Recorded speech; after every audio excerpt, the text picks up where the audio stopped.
تو بہرحال تو مقام ابراہیم اس پتھر کا نام۔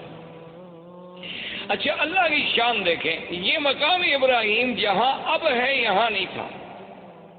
یہ مقام ابراہیم جو ہے بالکل کعبۃ اللہ کی دیوار کے ساتھ تھا، کیونکہ یہ تو تعمیر میں کام لگایا گیا نا جی، اور تعمیر کے بعد وہیں اس کو چھوڑ دیا گیا، اس کو دور لانے کی تو کوئی وجہ ہی نہیں تھی۔ اب بھی آپ نے دیکھا ہوگا کعبۃ اللہ کے دروازے کے پاس اگر آپ دیکھیں نا تو بنیادوں پر ایسے پتھروں کے تھوڑے تھوڑے نشان ہیں۔ دراصل یہ وہ مقام ہے جہاں جبریل علیہ السلام نے کھڑے ہو کر حضور کو نماز پڑھائی۔ یہ مقام امامت جبریل علیہ السلام ہے۔ کعبۃ اللہ کا دروازہ جہاں ختم ہوتا ہے تو نیچے آپ ذرا بنیاد پر نظر ڈالیں تو وہاں آپ کو ایسے 4-5 ٹکڑے پتھروں کے عجیب عجیب سے لگے ہوئے نظر آئیں گے اس کی بنیاد میں۔ تو یہ وہ جگہ ہے جہاں سیدنا آقا انعامدار سرکار دو عالم صلی اللہ علیہ وسلم کو جبریل نے نمازیں پڑھائیں، 5 اول وقت میں اور 5 آخر وقت میں۔ تو یہ بھی وہ نشان جو تھا رکھا گیا۔ اچھا اسی کے ساتھ اب تو مطاف مبارک کو ٹھیک کیا گیا۔ پہلے آپ نے دیکھا ہوگا چھوٹا سا ایک نشان لگتا تھا کہ جیسے یہاں کچھ جگہ نیچی ہے، تو یہ وہ جگہ تھی جہاں کعبۃ اللہ کے لیے مٹی اور گارا بنایا جاتا تھا کعبۃ اللہ کی دیواروں کو لگانے کے لیے۔ تو یہ وہ مقام تھا جہاں سیدنا ابراہیم علیہ السلام نے مٹی بنائی اور اس کا پانی ڈالا تاکہ پتھروں کو جمانے کے لیے اس مٹی سے فائدہ اٹھایا جا سکے۔ اچھا اب خدا کی شان ہے کہ جہاں کا موجودہ حالت میں مقام ابراہیم ہے، اس کی وجہ یہ ہوئی کہ ایک دفعہ سیل آئی بڑی زبردست، سیل فلڈ سیلاب، وہ آیا اور وہ مقام ابراہیم کو بہا کے لے گیا، یعنی اتنا دور کر دیا اس پتھر کو۔ تو اب صحابہ اکٹھے ہوئے کہ بھی اس کا کیا حل کیا جائے، اس کو وہاں لے جائیں جہاں اپنے اصل مقام پہ تھا، یا اس مقام ابراہیم کے حجر ابراہیم کو ہم یہاں رہنے دیں۔ اب یہاں پہنچ گیا تو صحابہ نے مشورہ کیا ابھی وہاں لے جانے سے کعبۃ اللہ کے طواف کرنے والوں کو رکاوٹ بنے گی، کیونکہ وہ دیوار سے تھوڑے فاصلے پر تھا۔ اگر یہاں دور ہو گیا تو اچھی بات ہے، کافی درمیان میں فاصلہ ہے، اس وقت تو تصور اتنے لوگوں کا ہوتا تھا نا جی، یہ تو بعد میں الحمدللہ اللہم زد فزد کہ ہر سال اللہ کی رحمت سے عدد جو ہے بڑھتا جا رہا ہے اور انشاءاللہ قیامت تک بڑھتا چلا جائے گا۔ تو اس جگہ تو صحابہ کا مشورہ یہ طے ہو گیا کہ اب اس کو نہ چھیڑو، اب اس کو اسی جگہ رہنے دو، ورنہ ہر دور میں جو بھی آئے گا اس کو تبدیل کرے گا، کوئی کہے گا یہاں کر دو، کوئی کہے گا یہاں لگا دو، جہاں اللہ نے پہنچا دیا اسی جگہ رہے۔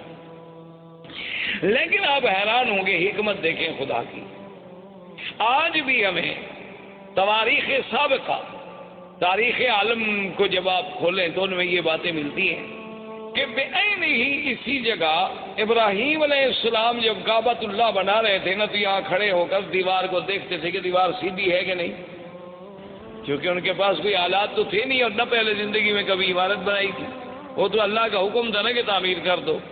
تو یہی جگہ تھی، وہ پتھر سے اتر کے آتے نا، جیسے آپ مکان بنا رہے ہو تھوڑا دور کھڑے ہوں گے نا دیوار کے قریب، تو آپ نہیں کھڑے ہوں گے، وہ آگے دیکھتے بھی دیوار ٹھیک ہے، پتھر ٹھیک ہے، کوئی پتھر آگے کوئی پتھر پیچھے تو نہیں۔ تو اللہ کو بھی وہی جگہ منظور تھی کہ سیلاب بھی آیا تو اس پتھر کو اسی جگہ لے آیا، ورنہ وہ چاہتا تو یہاں سے دور لے جاتا۔ لیکن اللہ تبارک و تعالیٰ کی شان ہے تو وہ دونوں مقام ابراہیم بن گئے، واتخذوا من مقام ابراہیم مصلی، ایک تو اس سے مراد وہ پتھر اور ایک اس سے مراد وہ مقام جہاں ابراہیم علیہ السلام کھڑے ہو کے کعبۃ اللہ کی عمارت کو دیکھا کرتے تھے۔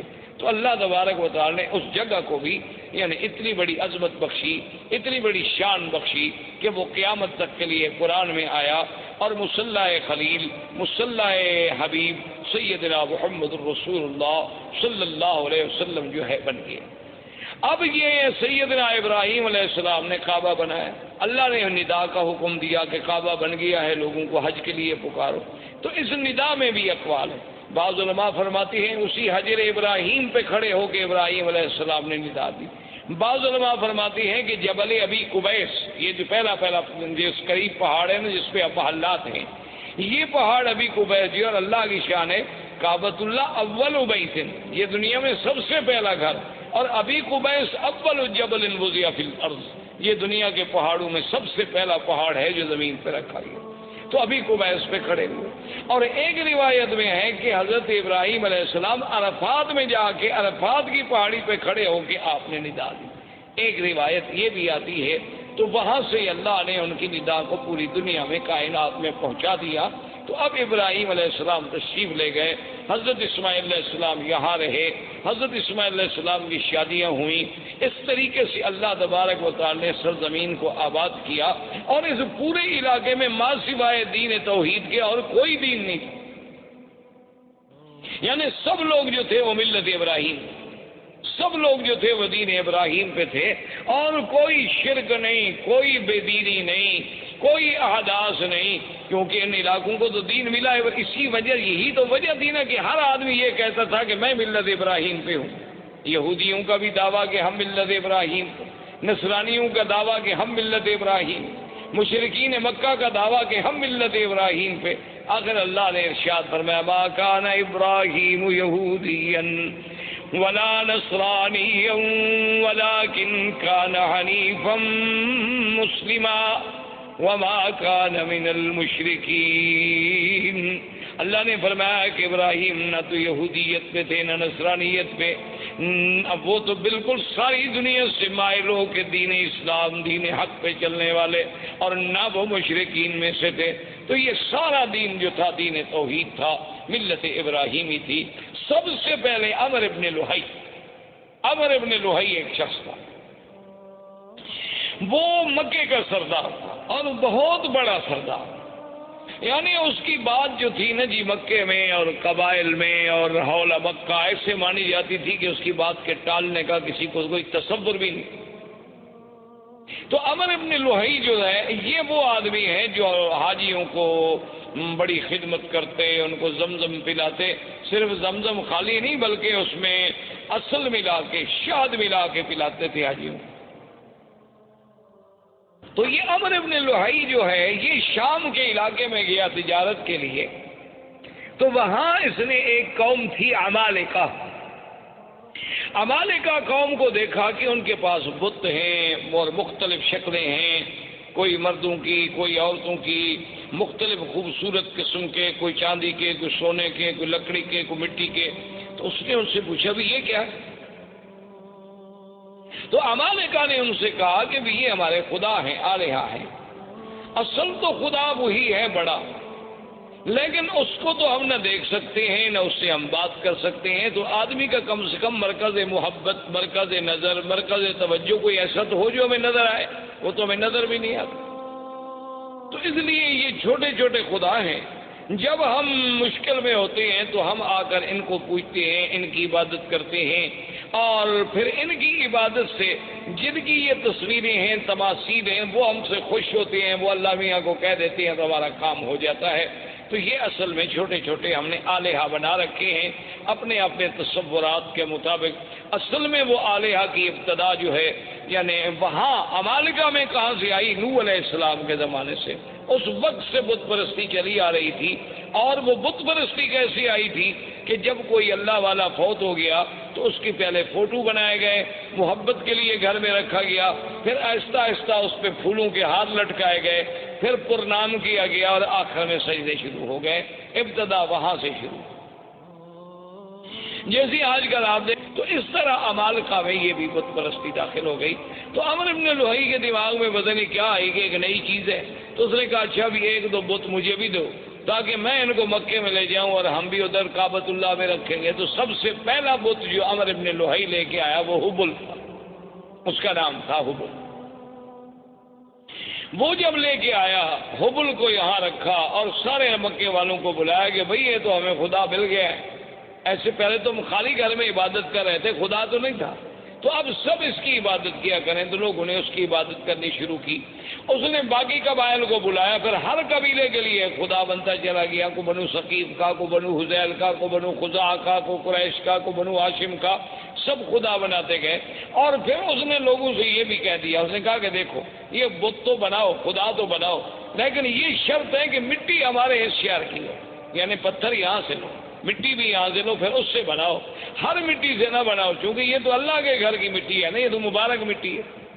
یہ چیزیں جو ہے نا جی اس کے دماغ میں آئیں، اس لیے حضور پاک نے فرمایا تھا کہ اول من بدل الدین عمر ابن لوہی، سب سے پہلے اللہ کے دین میں تحریف کرنے والا، بدلنے والا اور شرک کی ابتدا کرنے والا سرزمین مکہ میں جو تھا تو امر بالوحی. اور حضور نے یہ بھی ارشاد فرمایا کہ انی رأیت، فرمایا میں نے مجھے دکھایا گیا ہے کہ یجر امعاہ فی النار، کہ وہ اپنی آنتیں جو ہیں جہنم میں گھسیٹتا ہوا جہنم میں چل رہا. تو یہ وہ پہلا شخص تھا جس سے بت پرستی کی ابتدا. اس نے آرڈر کر دیا کہ بھئی کوئی آدمی بت بنائے، ہر قبیلہ بت بنائے، لیکن وہ بت مکے کے پتھروں سے ہو. اور دوسری بات یہ ہو گئی، اس نے حکم کر دیا کہ ہر قبیلہ جو بت بنائے اپنا ایک بت جو ہے وہ یہاں رکھے. یعنی ہم اس قبیلے کو شرف دیں گے کہ تمہارا خدا جو ہے وہ کعبے میں موجود ہے، اور اگر اس قبیلے سے لڑائی ہو جاتی تو اس کے خدا کو بھی نکال دیتے کہ بھئی اب تمہارا خدا یہاں نہیں رہ سکتا، تمہارا ہمارا جھگڑا ہے. تو اس طرح جناب یہ ہوا، حتیٰ کہ بڑا عجیب واقعہ ہے کہ ایک شخص سفر پہ گیا تو اس کو وہ اپنا بت جو تھا وہ بھول گیا، اور مکہ مکرمہ سے پتھر اٹھانا بھی بھول گیا. اب راستے میں اس کا دل ہوا کہ میں اپنے خدا کی پوجا کروں، اپنے بت کی پوجا کروں، اپنے صنم کو پوجوں. تو اب اس نے کہا بھی میں کہاں سے بناؤں، وہ تو میں مکہ سے تو پتھر لایا نہیں.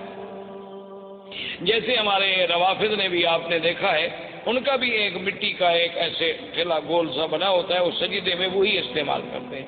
وہ کہتے ہیں یہ قرب و بلا کی مٹی ہے، تو وہ مقدس مقام کی مٹی ہے، اس کے بغیر ہمارا سجدہ نہیں ہوتا. کیونکہ حضرت حسین نے شہید ہوتے وقت اسی پہ سجدہ کیا تھا، تو لہٰذا وہی مٹی لے کے وہ ہر جگہ چلتے ہیں، اس کو بنایا ہوتا ہے، وہ سامنے رکھیں گے اور اسی پہ وہ اپنا سجدہ کریں گے. باقی کسی جگہ کے لیے ان کا سجدہ نہیں ہوتا. اللہ نے ہمارے لیے پوری دنیا پاک کی، انہوں نے جناب تنگ کرتے مشرکین مکہ نے کہا مکے کے پتھروں کا بت بناؤ، انہوں نے کہا کربلا کا بناؤ. تو بہرحال اللہ رحمت فرمائے. تو اب جناب یہ ہوا کہ اس بندے کو سوچ آئی کہ میں کیا کروں. اس نے کہا کہ میرے پاس کھجوریں البتہ تھی سفر میں، اور تو کوئی خوراک نہیں ہوتی تھی، تو میں نے کھجوروں کو اکٹھا کیا اور کھجوروں کو جیسے میرا بت تھا نا اس کی شکل کا ایک بت کھجوروں سے بنایا. کھجوروں سے اس کی گٹھلیاں نکال دی اور کھجوروں کو معجون کی شکل دے کر میں نے اس کا بت بنا دیا اور اس کی پوجا کرنی شروع. اس کی عبادت کرتا رہا، لیکن کہتے جب بعد میں بھوک لگی تو خدا کو کھا گیا اور میں کیا کرتا. وہ کہتے آخر میرے پاس کوئی حل نہیں تھا. جب سفر میں مجھے بھوک نے ستایا تو میں نے کہا یار میں اب کیا کروں. تو میں نے پھر خدا کی پہلے ٹانگ کاٹی، پھر ہاتھ کاٹا، پھر گردن کاٹی اور ایسا ایسا کھا گیا. سارا سفر میں راستے میں بندہ خدا کو کھا گیا. یعنی آپ اندازہ کریں جاہلیت کا. اسی لیے اکبر نے حالی نے کہا تھا نا کہ کھڑے ہیں پڑے ہیں جو ماپو تو بندے خدا سے بڑے ہیں. تو یہ فطرت انسانی ہے کہ جب وہ بھٹکتی ہے تو پھر ایسی حرکتیں کرتے. جیسے کہ ایک صحابی مسلمان ہوئے، اسلام لانے کے بعد لوگوں نے کہا کہ بھئی آپ ہمیں اپنی زندگی کا کوئی واقعہ سنائیں. اس نے کہا کہ بھئی آپ تو کہتے ہیں کہ یہ بت جو ہے نا کوئی فائدہ نہیں پہنچاتے، لیکن میرا جو خدا تھا نا، جو میرا بت تھا جس کی میں پوجا کرتا تھا، اس نے مجھے بہت فائدہ پہنچایا. اب صحابہ حیران ہو گئے کہ بت کیسے فائدہ پہنچائے. اس نے کہا ابھی کیسے. اس نے کہا سر میں ایک دفعہ سفر پہ گیا، سارا کا سفر تھا، تو میں اپنے بت کو چھوڑ کے کسی کام گیا، واپس آیا تو دیکھا کہ وَالثَّعْلَبُ يَبُولُ عَلَىٰ رَأْسِهِ، کہ ایک سارا کی لومڑی کھڑی ہے اور میرے اس بت پہ پیشاب کر رہی ہے. تو میں نے کہا ھذا رب، یہ خدا ہو سکتا ہے جس پہ ثعلب آ کر پیشاب کر دے. تو میں نے اس وقت اس کو پھینک دیا اور دل میں اسلام داخل ہو گیا کہ واقعی اللہ تبارک و تعالیٰ کے دین کے علاوہ یہ محض ہمارے تخیلات ہیں اور فسادات ہیں. تو بہرحال میرے کہنے کا مقصد یہ تھا کہ یہاں سے عرب سے بت پرستی شروع ہوئی اور آہستہ آہستہ یہاں شرک کی جڑیں پھیلتی چلی گئی. اب اسی طریقے سے پھر اب یہود جو تھے، یہود اور نصارہ، یہ یہود بھی کو مدینہ منورہ میں رہنے والے نہیں تھے، یہ بھی ان کا اصل جو تھا شام تھا. یہ وہاں سے آئے اور آ کر مدینہ منورہ میں آباد ہوئے. اس وقت مدینہ منورہ کو یثرب کہا جاتا تھا، اس کا نام مدینہ منورہ نہیں تھا. یہ وہاں آ کر آباد ہوئے. ان میں کئی قبائل تھے، بنی قینقاع تھے، بنو نذیر تھے، بنی قریظہ تھے، اور اسی طرح یمن سے کچھ لوگ نکلے. جب ربیعۃ بن النصر یمن کا آدمی تھا، اس نے خواب دیکھا کہ اپنے خواب میں کہ بعض احباش کہتے ہیں بہت گھٹیا قوم کے لوگ، وہ یمن پہ بادشاہ بن جائیں گے. تو وہ ڈر کے مارے اپنے خاندان کو لے کر وہ بھی وہاں سے نکلا اور حیرہ میں جا کے اس نے، عراق کے اندر ایک جگہ ہے حیرہ، وہاں جا کر اس نے ڈیرا ڈالا. اور اس کے بعد پھر اس کا لڑکا پیدا ہوا جس کا نام جو ہے سنان